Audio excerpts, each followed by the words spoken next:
Buenos días. eh,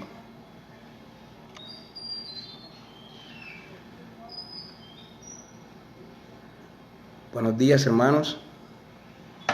Quisiera saber si ya estoy al aire.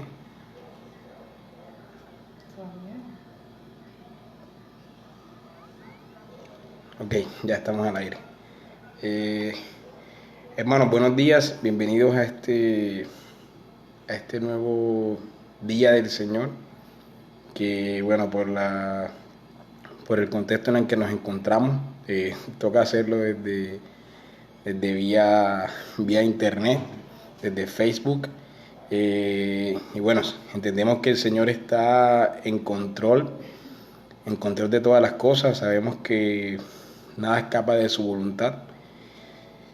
Entonces, sabemos que la iglesia no son las cuatro paredes, la iglesia no es el templo en sí, sino que ustedes desde sus casas y yo somos la iglesia realmente, y lo que nos une es el Espíritu Santo, quien está en medio de nosotros, en medio de la iglesia. Así que desde la distancia podemos adorar al Señor de forma verdadera, tal cual como lo hacemos cuando estamos presencialmente. Sin embargo, por supuesto que hace falta el saludo fraternal, la comunión de los santos, estar en compañía con cada uno de ustedes, poderles abrazar, pero, pero bueno, por la voluntad del Señor estamos así en estos momentos, y esperamos que esto cambie pronto y oramos porque esto cambie pronto. Vamos a iniciar nuestra enseñanza esta mañana, nuestro servicio esta mañana vía internet. Vamos a iniciar orando, pidiéndole al Señor que nos ayude en este día. Amado Padre Celestial, te damos las gracias, Señor, porque tus misericordias son nuevas cada mañana, Señor. Gracias, Padre, porque tú no nos has abandonado, Señor. Tú no has desamparado a tu pueblo en medio de esta dificultad. Gracias porque sabemos, Señor, que tú estás en control de todas las cosas, Señor. Gracias porque tú nos convocas como pueblo tuyo, para adorarte en esta mañana desde las casas, cada uno desde sus casas, Señor, porque cada uno es la iglesia en la que tú habitas, en la que tú moras, Señor, en la que tu Espíritu Santo está presente, Señor. Te pedimos que tú nos ayudes en este servicio virtual, Señor, y tú hables a tu pueblo desde, desde este medio, Padre. Te lo pedimos en el nombre de tu Hijo Jesucristo. Amén. Hermano, quiero que vayan conmigo al Salmo 34. Vamos a cantar al Señor desde el Salmo 34. Yo voy a cantar aquí desde mi casa con mi esposa. El Salmo 34 en el grupo de WhatsApp de la iglesia. Ayer mandamos la letra del Salmo, ¿no? Pero realmente usted puede abrir en su Biblia el Salmo 34 y prácticamente es la misma letra. Vamos a cantar con mi esposo. Bendeciré A Jehová en todo tiempo, su alabanza en mi boca estará. En Jehová se gloriará mi alma, lo oirán los mansos y se alegrará.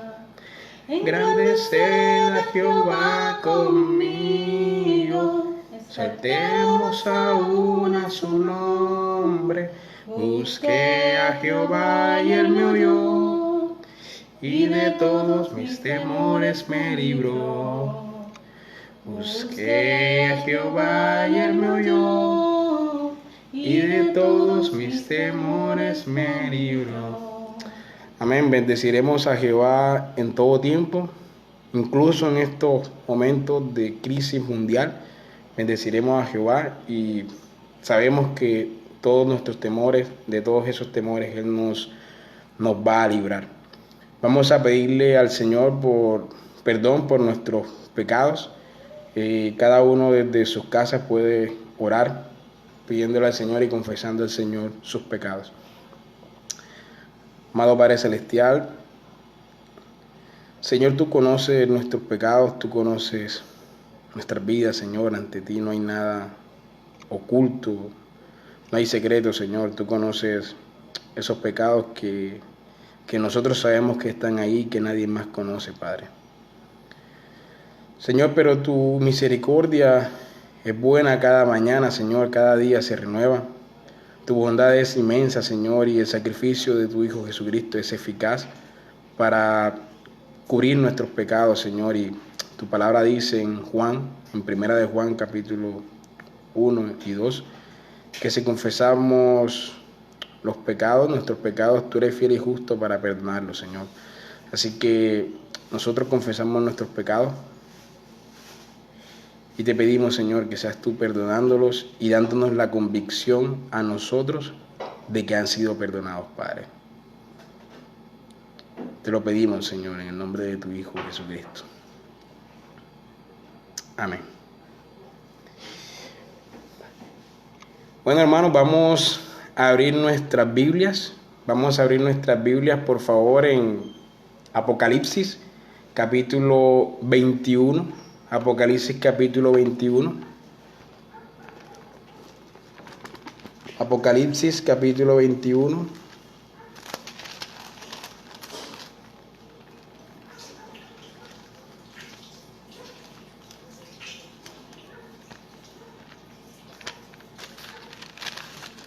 Apocalipsis, capítulo 21.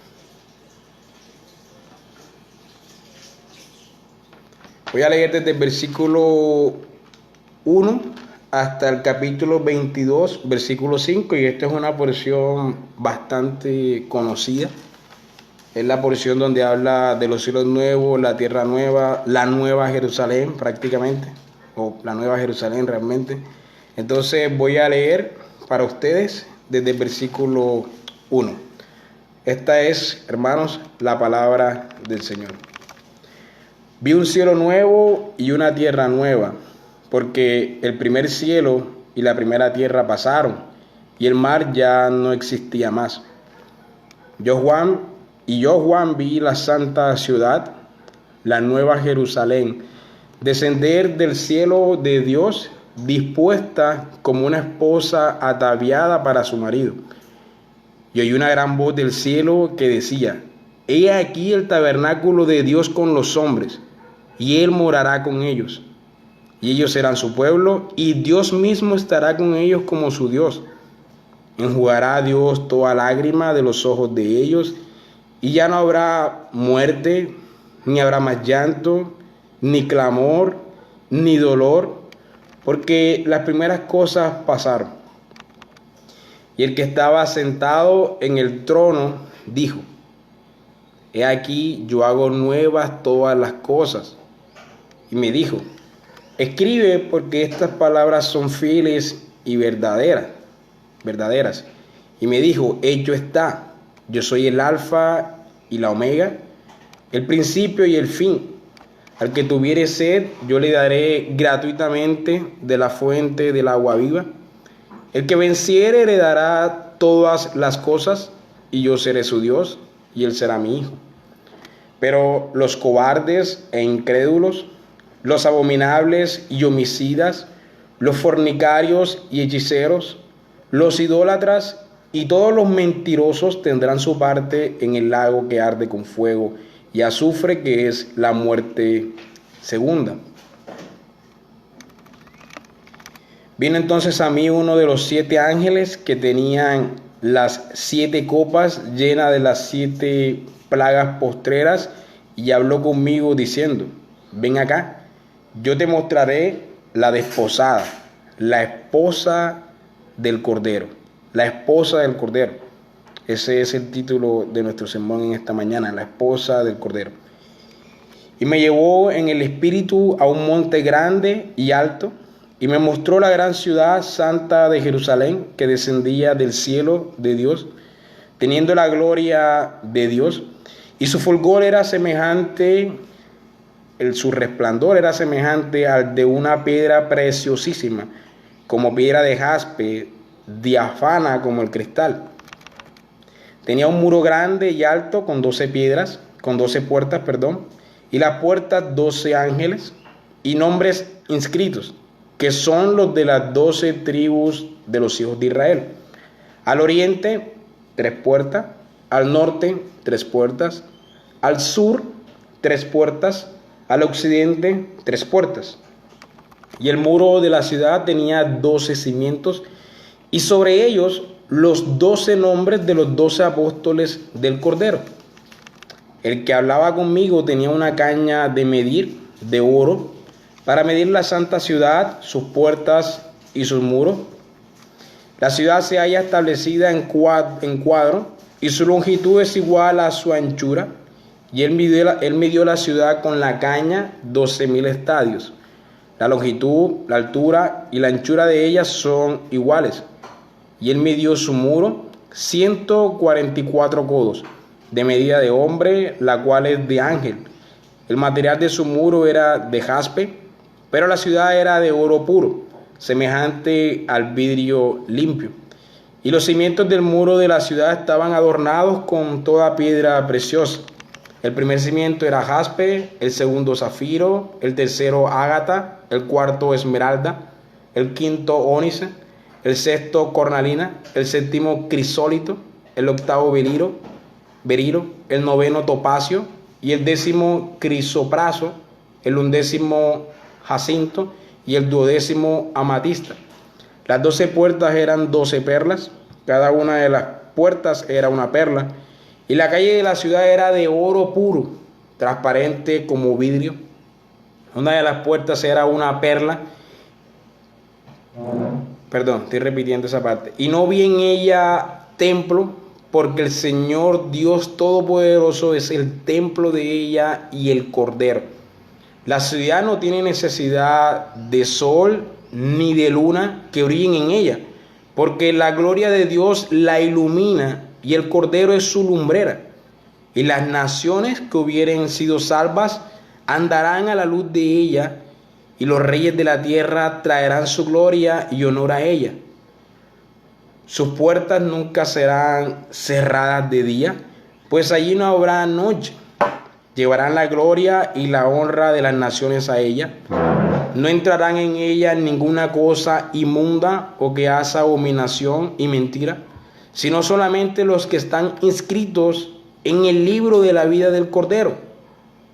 Después me mostró un río limpio de agua viva, resplandeciente, desde el capítulo 22, como cristal, que salía del trono de Dios y del Cordero, en medio de la calle de la ciudad, y a uno y al otro lado del río estaban el árbol de la vida, que produce 12 frutos, dando cada mes su fruto, y las hojas del árbol eran para la sanidad de las naciones.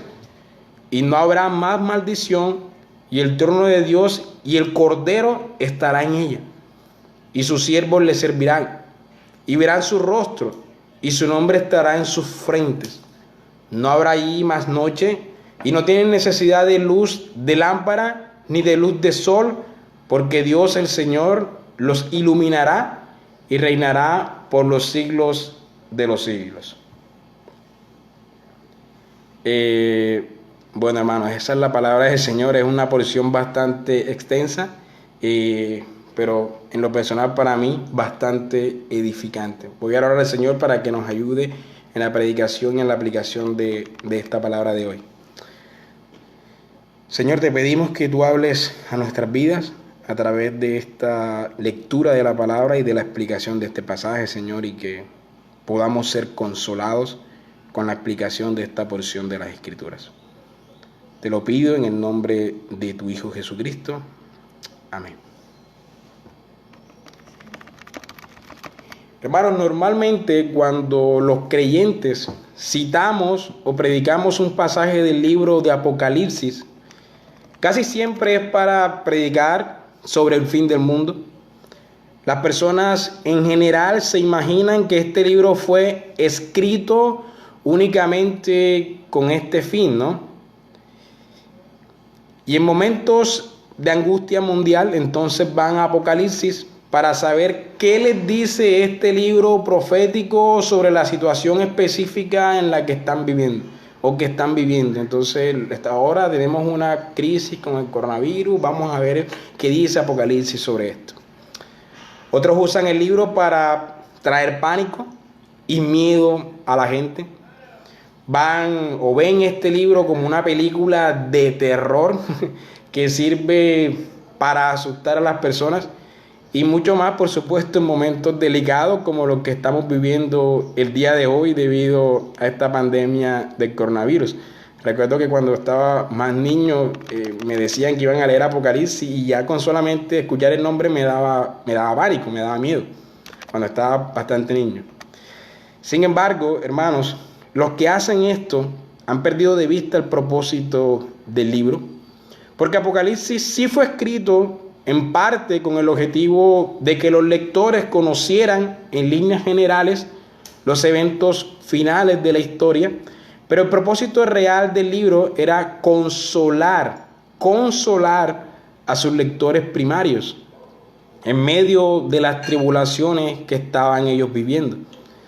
Es decir, el libro no fue escrito con el propósito de causar pánico a sus lectores, sino con el propósito de consolarlos. El objetivo del libro no era traer pánico, sino traer consuelo y esperanza. Los lectores originales debían consolarse sabiendo que, a pesar de las persecuciones y aflicciones, Cristo era el triunfador final. Por eso los creyentes son más que vencedores. Hay un libro de William Hendricks que es un comentario a Apocalipsis que se llama así, Más que vencedores, porque eso es lo que en realidad el libro nos dice: nosotros somos más que vencedores. Y todo esto era un mensaje consolador y esperanzador, mas no de temor y desesperación. Si venimos entonces al libro, a este libro de Apocalipsis, con los lentes correctos, buscando el consuelo y buscando la esperanza que tiene para darnos, entonces, hermanos, no solo estaremos entendiendo correctamente el libro, sino recibiendo el verdadero alimento espiritual que tiene para nosotros. Otro hecho desalentador y también desinformado, por supuesto, es que cuando los creyentes van a Apocalipsis 21 y 22, a esta porción de la Escritura, para leer sobre la Nueva Jerusalén, interpretan el pasaje tanto de forma literalista como totalmente futurista, perdiendo entonces de vista el propósito que esta descripción de la Nueva Jerusalén tiene para darnos a nosotros hoy. Hoy tiene para darnos algo de consuelo, no es algo totalmente futurista. Y normalmente se interpreta este pasaje únicamente como la descripción de una ciudad preciosísima, ¿no? Una ciudad muy preciosa, con calles de oro, mar de cristal, y una ciudad futura donde los creyentes habitarán. La mayoría de las interpretaciones entonces son totalmente futuristas. Eso es lo que estoy seguro que el 90 y pico % de las personas que me están escuchando solamente han escuchado una interpretación futurista de la Nueva Jerusalén, y además de eso literalista, ¿no? Enfocado en una ciudad con calles de oro, mares de cristales. Los creyentes entienden entonces esta ciudad como algo totalmente futuro, pero sin ninguna conexión para nosotros el día de hoy. Y de esa manera, hermanos, han perdido de vista el propósito del pasaje. Los lectores originales se consolaron en el presente, en su presente, al entender correctamente lo que el pasaje tenía para decirles en su contexto particular de aflicción. Y mi objetivo hoy, en esta mañana, es que nosotros podamos ser consolados al entender correctamente lo que es la Nueva Jerusalén. Y antes de comenzar a explicar el pasaje, yo debo hacer 3 aclaraciones. La primera aclaración es que debido a lo amplio del pasaje, ustedes vieron que es una porción bastante amplia, y al corto tiempo que poseemos, yo no puedo profundizar en cada uno de los detalles que se nos dan. El propósito de esta predicación es que podamos ser consolados al entender lo que es la Nueva Jerusalén, mas no explicar cada detalle minuciosamente de forma académica. Eso no es lo que haré en esta predicación. Si usted tiene algunas dudas sobre la interpretación del pasaje, puede escribirme en privado más tarde o en el transcurso de la semana y yo gustosamente le responderé. La segunda aclaración es que también debo reconocer humildemente que no podemos comprender todos y cada uno de los detalles, símbolos o imágenes que el pasaje nos da. Yo debo reconocer que hay algunas cosas oscuras y poco entendibles para mí, pero hermanos, de forma general podemos entender sobre qué se nos está hablando. Por lo que haremos es ir de lo totalmente claro en el pasaje, mirar lo totalmente claro en el pasaje para poder interpretarlo y aplicarlo a nosotros. Y en tercer lugar, Apocalipsis es el libro del Nuevo Testamento que más alusiones hace del Antiguo Testamento. El libro está lleno de símbolos y de imágenes que ya han sido usadas por lo general en otras porciones de las Escrituras. Así que lo más sensato para entender entonces el libro de Apocalipsis es usar el principio hermenéutico de que la Escritura interpreta la Escritura. El procedimiento correcto, como hemos visto en nuestras clases de hermenéutica de los que asistieron, es ir de lo claro a lo oscuro. Por lo que entonces intentaremos interpretar nuestro pasaje a la luz de otras porciones claras alrededor de toda la Escritura. Así que vamos a iniciar entonces, luego de haber dado esta introducción, vamos a iniciar con nuestro primer punto. Ya dije que el sermón se llama La esposa del Cordero. Y nuestro primer punto es identificando a la Nueva Jerusalén. Identificando a la Nueva Jerusalén. Vamos a identificar qué es la Nueva Jerusalén. Y para poder entender el pasaje, debemos identificar la Nueva Jerusalén para poder entender todo lo que este pasaje nos dice. A pesar de lo que todo el mundo cree, hermanos, la Nueva Jerusalén no es una ciudad, no es solamente una ciudad preciosísima del futuro. La Nueva Jerusalén es en realidad la descripción de la esposa del Cordero, es decir, la descripción de la iglesia, la descripción de nosotros. Usted puede leer en Apocalipsis 21, en el versículo 2 y el versículo 9. Vamos a leer esos dos versículos, el 2 y el 9. El 2 dice lo siguiente: y yo, Juan, vi la santa ciudad, la Nueva Jerusalén, descender del cielo de Dios, dispuesta como ¿qué? Como una esposa ataviada para su marido. Versículo 9. Vino entonces a mí uno de los 7 ángeles que tenían las 7 copas llenas de las 7 plagas posteras y habló conmigo diciendo: ven acá, yo te mostraré la desposada, la esposa del Cordero. Es decir, lo que se nos va a mostrar en esta descripción de la Nueva Jerusalén es a la esposa del Cordero. Se va a describir a la esposa del Cordero. Si nosotros interpretamos la Escritura con la Escritura, sabemos que otros pasajes, como Efesios capítulo 5, versículo 25, se dice que la esposa del Cordero es la iglesia de Cristo, ¿no? En ese pasaje de Efesios 5 se está exhortando a los esposos a amar a sus esposas, así como Cristo amó a la iglesia y se entregó por ella. Es decir, así como yo estoy en una relación matrimonial con Lisette, el Señor Jesucristo está en una relación matrimonial con nosotros, con su iglesia, es decir, la esposa del Cordero. La Nueva Jerusalén, hermanos, es entonces la descripción de cómo es la iglesia de preciosa a los ojos del Señor. ¿Cómo es la iglesia de preciosa a los ojos del Señor? Y eso nos debe consolar en esta mañana. Es la descripción de cómo el Señor nos ve a nosotros, a ti y a mí, a su esposa, a su iglesia, a la comunidad de los santos, a los redimidos. Y esto en Apocalipsis se contrasta en el mismo libro con Apocalipsis 17 y 18. En esos dos capítulos, 17 y 18, se habla de la gran ramera, la gran Babilonia. La gran ramera es la gran Babilonia, que también es descrita como una ciudad. Y No tenemos tiempo para profundizar en esos detalles aquí en la predicación, pero usted puede leer en sus casas Apocalipsis 17 y Apocalipsis 18 y luego ir a la Nueva Jerusalén y leer la Nueva Jerusalén. Y entonces usted va a ver los contrastes marcados que existen. La gran ramera, descrita como una ciudad llamada Babilonia la Grande, es la iglesia adúltera, apóstata, infiel, la que ha fornicado con los reyes de la tierra. Ella es descrita como una mujer fornicaria, que no es la esposa del Cordero debido a sus obras malas y a sus obras salvajes, y que además ella se confabula con el poder de los reyes para perseguir a la iglesia fiel, mientras que la Nueva Jerusalén, al contrario, todo lo contrario, ella es la esposa santa, la esposa fiel, la esposa preciosa, la esposa consagrada a los ojos del Señor.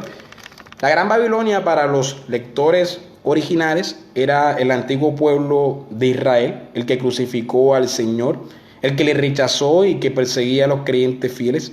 Y hoy nosotros la podemos identificar por implicación con las iglesias apóstatas de nuestros días. Ahora bien, ese contraste entre una iglesia fornicaria, que era la Jerusalén de la época en que fue escrita el libro, y una iglesia fiel, llamada la Nueva Jerusalén, queda claro por otros dos pasajes de las Escrituras. Vamos a Gálatas, capítulo 4, versículo 21. Vamos a dejar que la Escritura interprete la Escritura y vamos a ver cómo se nos muestran dos mujeres, una fiel y una infiel, una apóstata y una consagrada. Vamos a Gálatas, capítulo 4, versículo 21.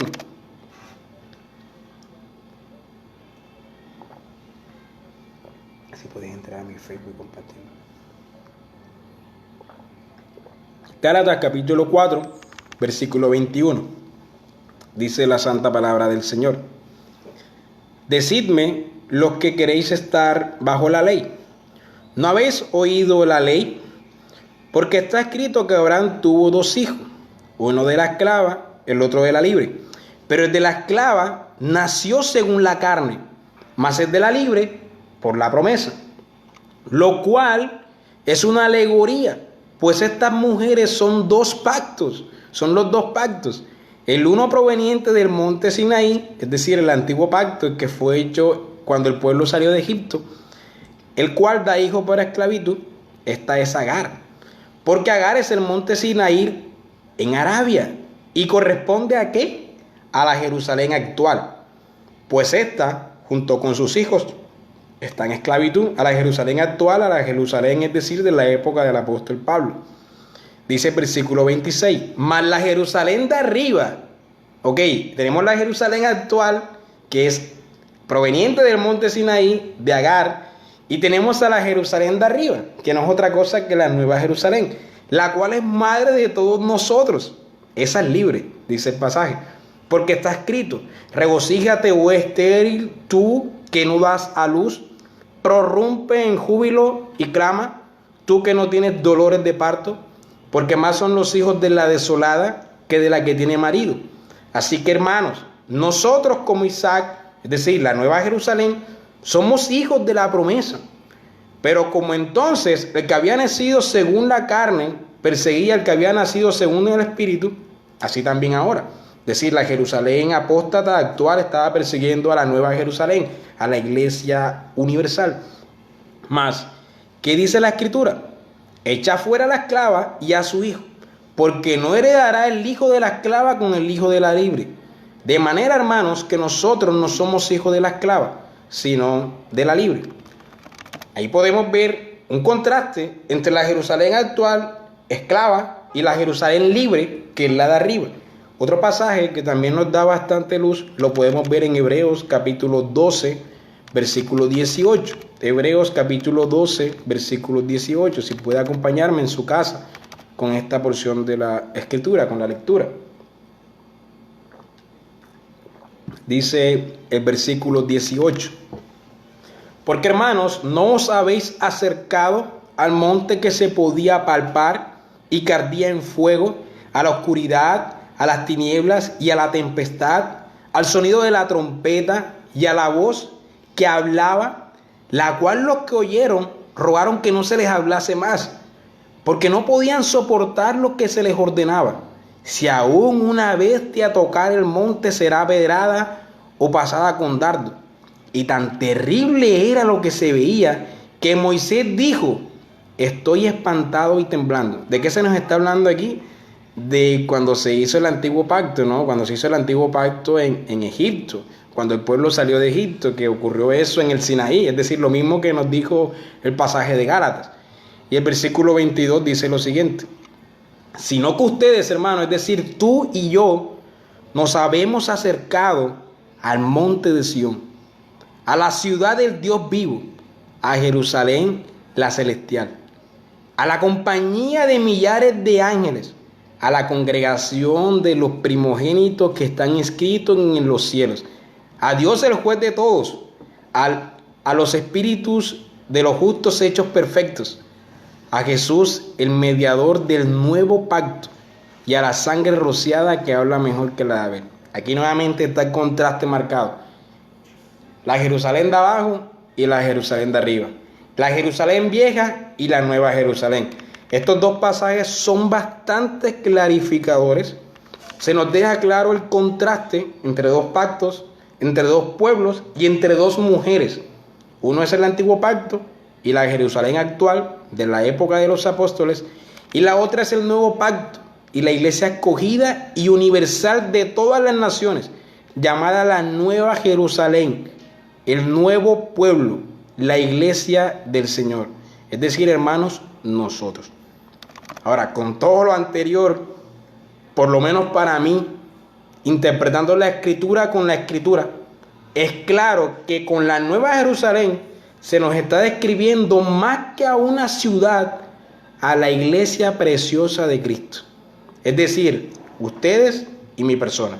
Se nos está describiendo lo preciosa y lo bella que es la iglesia a los ojos del Dios Trino.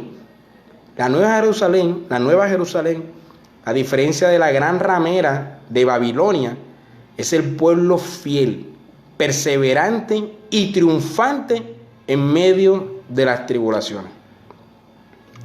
Ahora bien, para que no se me malinterprete, con esto no quiero decir que la Nueva Jerusalén sea algo totalmente presente. Ahí caería en el otro error de los que creen que es algo totalmente futuro. No es algo totalmente presente. Lo que quiero decir es que ya está presente hoy con nosotros y que eso es suficiente para consolarnos a nosotros hoy.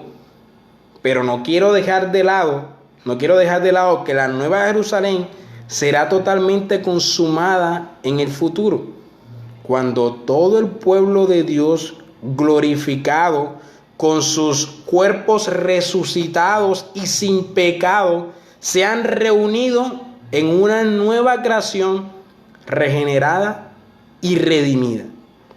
Pero, ¿cómo nos describe entonces el pasaje a la iglesia o a la Nueva Jerusalén? Y este es nuestro segundo punto: el origen divino y la presencia de Dios. El origen divino y la presencia de Dios. Lo primero que se nos muestra es su origen divino. Así como el nuevo nacimiento es un acto divino, la nueva creación también lo es. El creador de los cielos y la tierra es el mismo creador de los nuevos cielos y de la nueva tierra. Así como solamente Él tuvo poder para crear a la vieja creación, a la actual creación, también es el único con poder para hacer una nueva creación. La iglesia, de acuerdo a otros pasajes, es también la nueva creación. Por ejemplo, uno de los pasajes más famosos, 2 Corintios 5:17. De modo que si alguno está en Cristo, nueva criatura es. Las cosas viejas pasaron, he aquí todas son hechas nuevas. Efesios 2, usted puede leerlo en su casa, Efesios 2 y Colosenses 3, nos muestran que la iglesia es el nuevo hombre, es la nueva creación. Es decir, este pasaje de Apocalipsis nos describe a una nueva creación, es decir, nuevos cielos y nueva tierra, de forma unida e inseparable de la nueva creación que es la iglesia. Y aquí está la clave para entender el pasaje, lo voy a repetir. La Nueva Jerusalén es un todo es un todo conformado por la iglesia redimida y la creación redimida. Es decir, se describe como un todo porque se está describiendo totalmente el futuro, ¿no? Se está describiendo la creación sin pecado. Entonces se describe a la creación redimida y a la iglesia redimida. Está unido inseparablemente. Pero hoy día ya la iglesia, hay una creación redimida que es la iglesia. O sea, ya la iglesia está redimida y está presente hoy. Pero por supuesto la creación total no está redimida. Todavía la creación gime, dice Romanos, clamando por su liberación, ¿no? Entonces cuando esté la creación totalmente redimida junto a la iglesia con su cuerpo resucitado y completo, ya estará la nueva Jerusalén totalmente consumada. Pero hoy la nueva Jerusalén ya está presente, es lo que quiero resaltar, ¿no? Y quiero hacer énfasis en eso, en que hoy está presente en nosotros y que se está describiendo a la iglesia. Y lo vamos a ver con más detalle. La santa ciudad, la nueva Jerusalén, dice que desciende del cielo. Es decir, su origen es divino. Dios es su autor, Dios es su creador. Los que pertenecen a esta santa ciudad no son engendrados por sangre, ni por voluntad de la carne, ni por voluntad de varón, sino que nacen de Dios, es decir, nacen de lo alto. Esta esposa ataviada y adornada para su marido tiene un origen divino. En ella está la presencia de Dios, dice el versículo 3, dice: he aquí el tabernáculo de Dios con los hombres, y Él morará con ellos, y ellos serán su pueblo. Y Dios mismo estará como su Dios, enjugará toda lágrima de los ojos de ellos. Aunque, hermanos, la presencia de Dios dentro de la nueva Jerusalén será totalmente perfecta en el futuro, ya hoy, hermanos, ya hoy la nueva Jerusalén goza de esa presencia de Dios entre nosotros. Si no fuera así, no estuviéramos reuniéndonos hoy confiados en que Él está orando en nuestras vidas.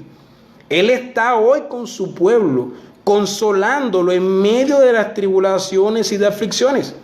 Por supuesto, llegará un día en que ya no habrá más muerte, ni más llanto, ni clamor, ni dolor.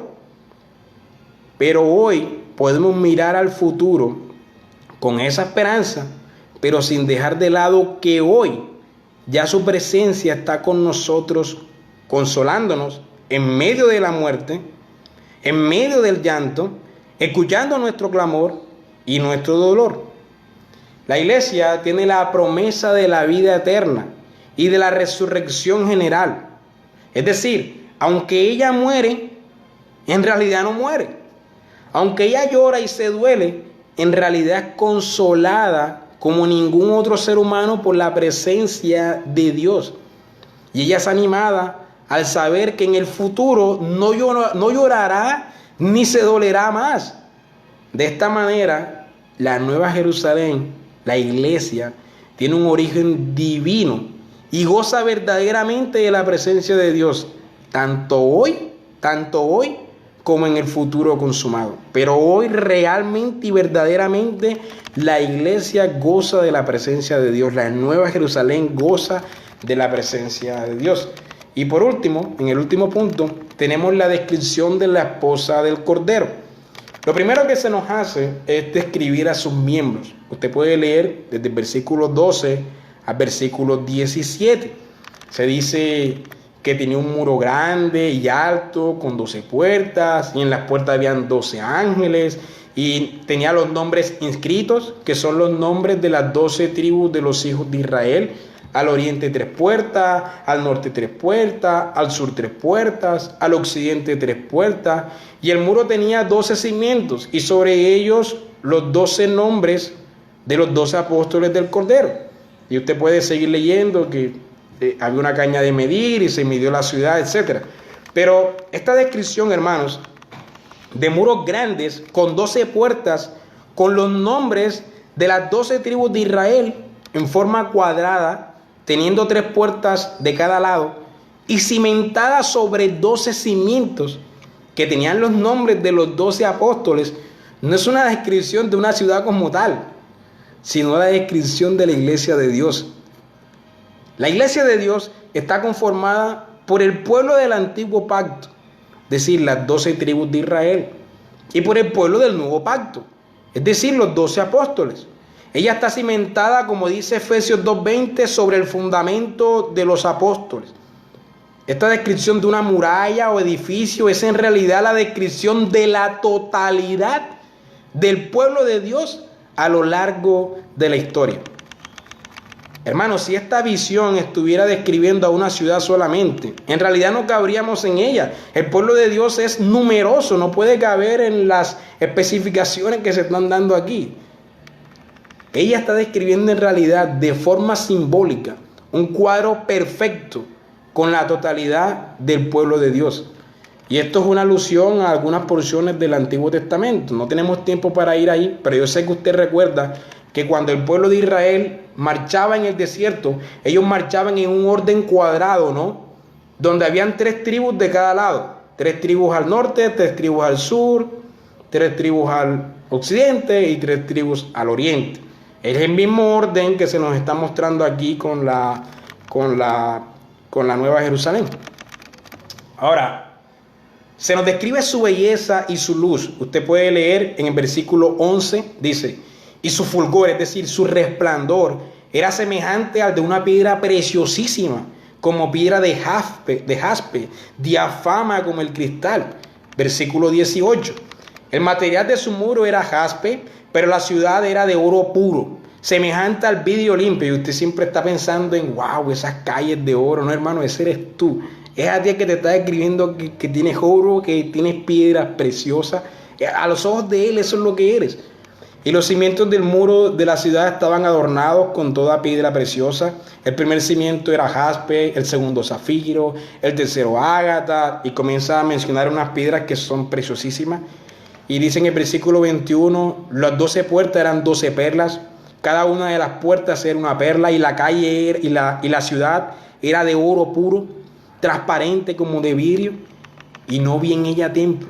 No hay templo como en el antiguo pacto, que había un templo para ir a llevar sacrificios y cosas así. No, porque el Señor Dios Todopoderoso es el templo de ella. Los verdaderos adoradores adoran en espíritu y en verdad, no en un templo entregando sacrificios. La ciudad no tiene necesidad de sol ni de luna que brillen en ella, porque Dios la ilumina. Él es la luz de la iglesia y el Cordero es su lumbrera. De esta manera se describe, hermanos, la belleza de la iglesia ante los ojos del Señor. Imaginen, si usted tuviese una piedra preciosa en sus manos, seguro usted se maravillaría y supiera que tiene en sus manos un material preciosísimo y muy valioso. Imaginen que va caminando, no sé, por Turbaco, por Arjona, y se encuentra una esmeralda. O sea, aquí no se está hablando de la esmeralda, pero la esmeralda es una piedra preciosísima y usted sabe que eso tiene mucho valor.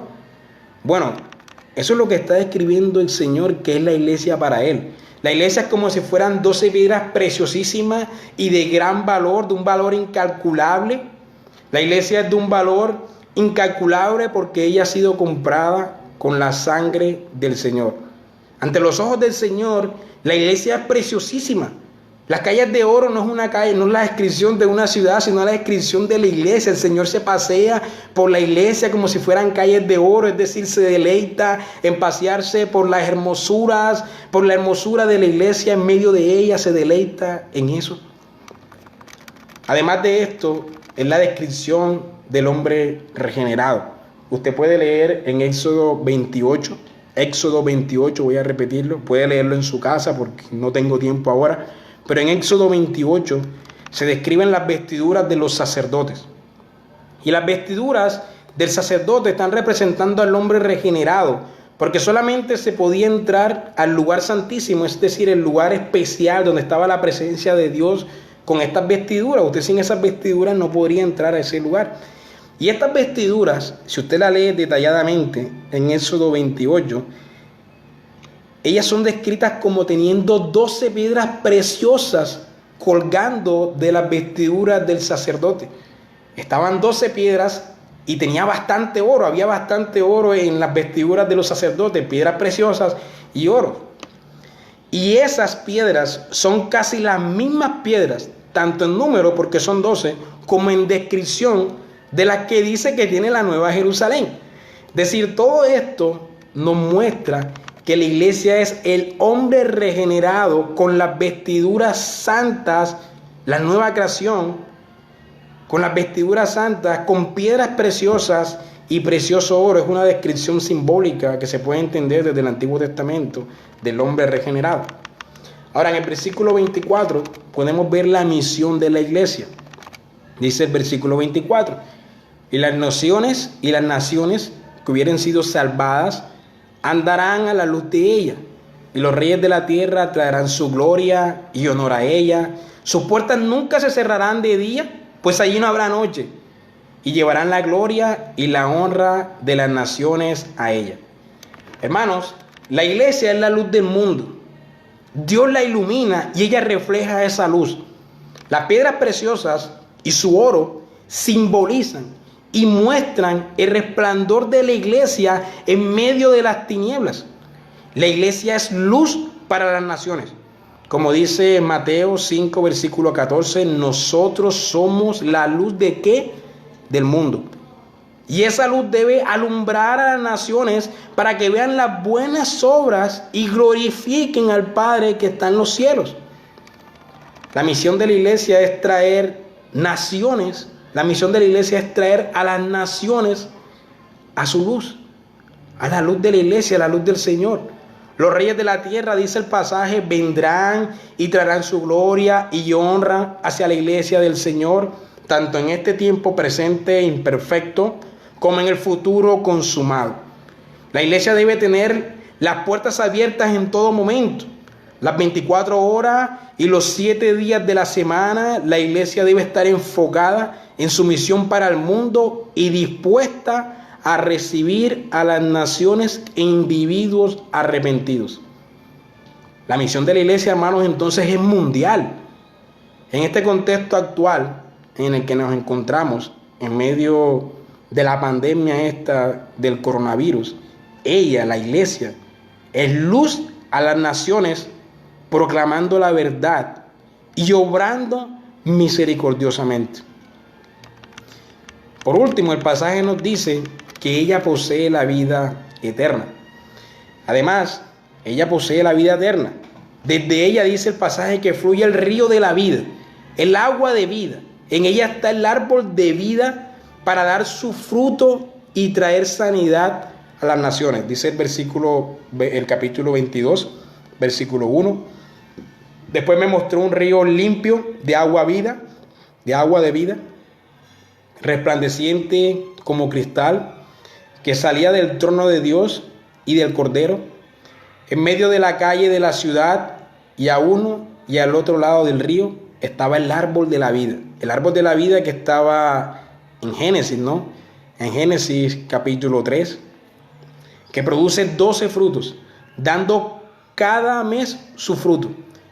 Y las hojas del árbol eran para la sanidad de las naciones. Hermano, es la descripción de Cristo trayendo sanidad a cada nación a través de su iglesia. Y no habrá más maldición. Y el trono de Dios y el Cordero estarán en ella, y sus siervos le servirán. Y verán su rostro, y su nombre estará en sus frentes. No habrá allí más noche, y no tienen necesidad de luz de lámpara, ni de luz de sol, porque Dios es el Señor, los iluminará y reinará por los siglos de los siglos. Hermanos, nosotros podemos entender ese pasaje de que Dios es nuestra luz. No necesitamos de sol ni de luna, porque Él es nuestra luz, como entendiendo que en medio de las tribulaciones, aun si no hubiera sol, aun si no hubiera luna, el Señor es nuestra luz. El Señor es quien nos cuida, el Señor es quien está iluminando en nuestras vidas. Él es quien ilumina la iglesia brilla por la luz de Él. La iglesia en medio de las tribulaciones tiene su propia luz, porque el Señor es su creador, el Señor es su luz. Así que la iglesia lleva la vida y la iglesia lleva la sanidad a las naciones, porque ella es la poseedora del árbol de la vida, es decir, en ella está Cristo dando vida y dando sanidad a los individuos y a las naciones. Bueno, hermanos, toda esta explicación breve, realmente fue una explicación breve y resumida, para decirles lo siguiente. En medio de este contexto de crisis económica, en medio de este contexto de pánico nacional, en medio de este contexto de intriga mundial, de ansiedades, de aflicciones, la iglesia, es decir, nosotros, tú y yo, debemos recordar quiénes somos para el Señor. No crean ustedes que el Señor murió por su iglesia y la viste y la adorna como su esposa preciosa para entonces dejarla perecer o avergonzarla en medio de este contexto de pandemia. La iglesia es preciada, preciosa ante los ojos de su Salvador. Él no puede ni permitirá que sus planes con la Nueva Jerusalén sean frustrados. La Nueva Jerusalén presente en nosotros se dirige al plan de Dios futuro al que ella está destinada. Eso no lo puede cambiar nadie. Estas palabras fueron escritas para consolar a los lectores originales y también para consolarnos a nosotros hoy. Por ello, hermanos, esta verdad debe consolarnos de muchas maneras. Primero, sabiendo quiénes somos nosotros para el Señor. Y sabiendo eso, debemos entender primero, Dios es quien sostiene a la iglesia. Él es quien la sostiene, Él es su cimiento. Dios es su proveedor. Él nos sostendrá, hermanos, en medio de cualquier crisis conforme a sus planes. Segundo, Dios está en medio de nosotros, a pesar de que no nos estamos reuniendo como iglesia, a pesar de que hace semanas que no nos damos un abrazo fraterno. Dios está en medio de nosotros, uniéndonos espiritualmente, consolándonos en medio de nuestras aflicciones y tribulaciones.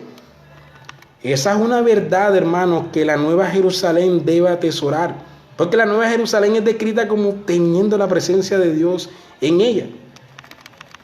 La iglesia, en tercer lugar, es preciosa ante los ojos de su Señor a pesar de sus pecados.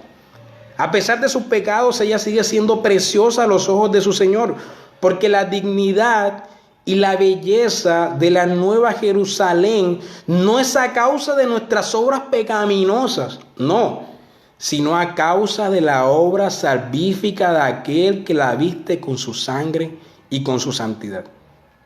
4. Dios es nuestro protector, no el Estado. No debemos tener nuestras esperanzas puestas en lo que el Estado hará para protegernos, para cuidarnos. No. No es el Estado nuestro protector, es nuestro Dios trino. Dios es quien guarda del mal a su iglesia preciosa.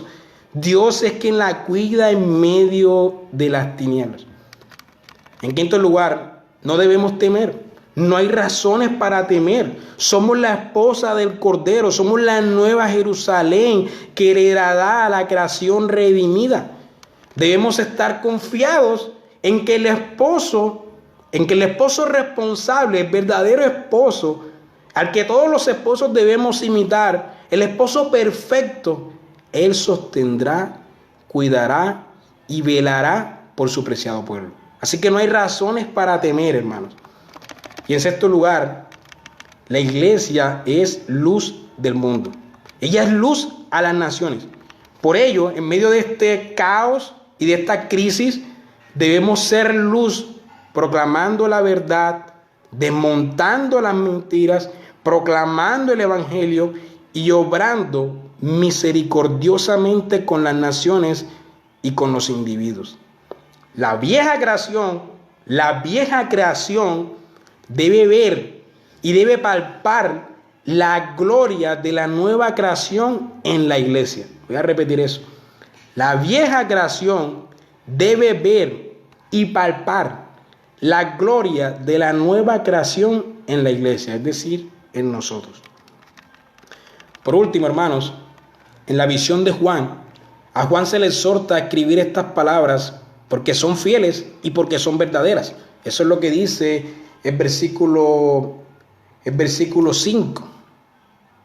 Por esa razón, eso es porque estas palabras, dice el pasaje, provienen del alfa y el omega. El alfa es la primera letra del alfabeto griego y el omega es la última. Es como decir, él es la A y la Z. Es decir, Él es el que conoce el principio y el que conoce el fin, el que conoce el principio, el presente, el pasado y el que conoce el futuro. Por esta razón, lo que Él está diciendo es verdad. El que conoce el futuro y el que conoce todas las cosas nos lo dice hoy al presente para que los lectores sean consolados al saber quiénes somos delante de Dios y hacia qué futuro nos estamos dirigiendo. Pero tú que me estás escuchando, estas promesas son únicamente para la iglesia. De acuerdo a los versículos 6 y 7, es para la que tiene sed, para la que verdaderamente toma gratuitamente de la fuente de agua vida que es Cristo. Es para la que vence, para la que persevera. Esos y únicamente esos son los que son de Dios. Y para ellos, Él es su Dios y ellos son su pueblo. Ellos son el pueblo de Dios.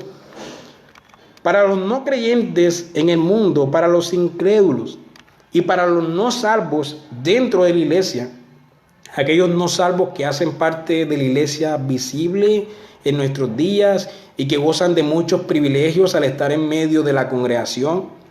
El Señor es claro en decirnos en el versículo 8 que no tendrán parte en la consumación de la Nueva Jerusalén. Dice, pero los cobardes e incrédulos, los abominables y homicidas, los fornicarios y hechiceros, los idólatras y todos los mentirosos tendrán su parte en el lago que arde con fuego y azufre, que es la muerte segunda. Y el versículo 27 dice, no entrará en ella cosa inmunda o que haga abominación y mentira, sino solamente los que están inscritos en el libro de la vida del Cordero. Por eso, tú que me estás escuchando hoy y que no eres un creyente o que estás en la iglesia pero no te has arrepentido verdaderamente, yo te invito a arrepentirte verdaderamente para que tú puedas gozar y atesorar estas verdades y realidades de las que hemos hablado hoy y puedas consolarte con nosotros, porque estas son únicamente efectivas, estas realidades son únicamente efectivas y verdaderas para la esposa del Cordero, es decir, para la iglesia, para la nueva Jerusalén. Amén. Vamos a orarle al Señor para pedirle que aplique esta palabra a nuestras vidas verdaderamente.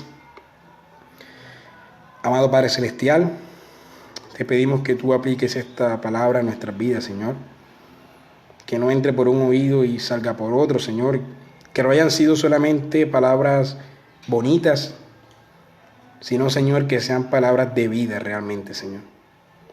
Que sean palabras de vida para nuestro ser y que tú nos alimentes verdaderamente y nos consueles verdaderamente al entender que la Nueva Jerusalén, preciada, preciosa, con perlas y calles de oro, somos en realidad nosotros, Señor. Somos nosotros y así es como tú nos ves ante tus ojos. Gracias, Padre. Amén. Bueno, estamos llegando al final. Podemos terminar cantando el Salmo 113 en el grupo de WhatsApp. Allí mandamos la letra anoche para que usted nos siga en el cántico. Voy a cantar junto a mi esposa. La voz de ella va a ser más alta que la mía porque ella canta mejor que yo. Entonces, vamos a cantar. Desde la salida del sol hasta su ocaso, sea alabado el nombre del Señor. El Señor domina sobre todos los pueblos, y su gloria está sobre los cielos. Aleluya, alabado sea el Señor. Aleluya, alabado sea el Señor. Alaben siervos del Señor, alaben el nombre del Señor. Bendito el nombre del Señor desde ahora y para siempre. ¿Quién como el Señor, nuestro Padre Dios, que tiene su trono en las alturas y se digna contemplar los cielos y la tierra, y se humilla para mirar los cielos y la tierra. Él levanta al pobre del polvo y saca al necesitado del gran muladar. Los hace sentarse en medio de los nobles, con todos los grandes de su pueblo. A la mujer estéril le da un hogar y le concede la dicha de ser madre. Aleluya, alabado sea el Señor. Aleluya, alabado sea el Señor. Aleluya, alabado sea el Señor. Aleluya, alabado sea el Señor. Alaben siervos del Señor, alaben el nombre del Señor. Bendito el nombre del Señor desde ahora y para siempre. Amén. Hermanos, voy a terminar leyendo el libro de Hebreos. Les pido por favor que oren por sus niños. Quisiéramos orar por los niños hoy, pero no estamos de forma presencial, así que los padres que están con sus niños en estos momentos, al finalizar el servicio, pueden orar por ellos para que el Señor aplique su palabra a la vida de ellos, por favor. Por supuesto que hoy no hay ventas. Vamos a terminar leyendo Hebreos, capítulo 11, como doxología, y oramos para ser despedido. Hebreos, capítulo 11, versículo 20, dice la santa palabra del Señor. Y el Dios de paz, que resucitó de los muertos a nuestro Señor Jesucristo, el gran pastor de las ovejas, por la sangre del pacto eterno, os haga aptos en toda obra buena, para que hagáis su voluntad, haciendo Él en vosotros lo que es agradable delante de Él, por Jesucristo, al cual sea la gloria por los siglos de los siglos. Amén. Hermano, que el Dios de paz os dé paz en estos momentos. Os dé paz y elimine el temor en vuestras vidas. Gracias, Señor, por tu palabra. Realmente ha sido de mucha edificación para nosotros. Ayúdanos a vivir conforme a esa realidad, conforme a esa verdad, Señor. Y aplícala verdaderamente a nuestras vidas, Señor. Ayúdanos en este día a vivir conforme a tu palabra. Y ayúdanos durante toda esta semana, Señor, a hacer luz a las naciones, a iluminar, Señor, con obras de misericordia y con la exposición de la verdad, Señor. Te lo pedimos en el nombre de tu Hijo Jesucristo. Amén. Bueno, hermanos, hemos finalizado. Espero que el Señor haya hablado a sus vidas con esta palabra. Y bueno, nos estamos viendo cuando el Señor así lo disponga. Bendiciones.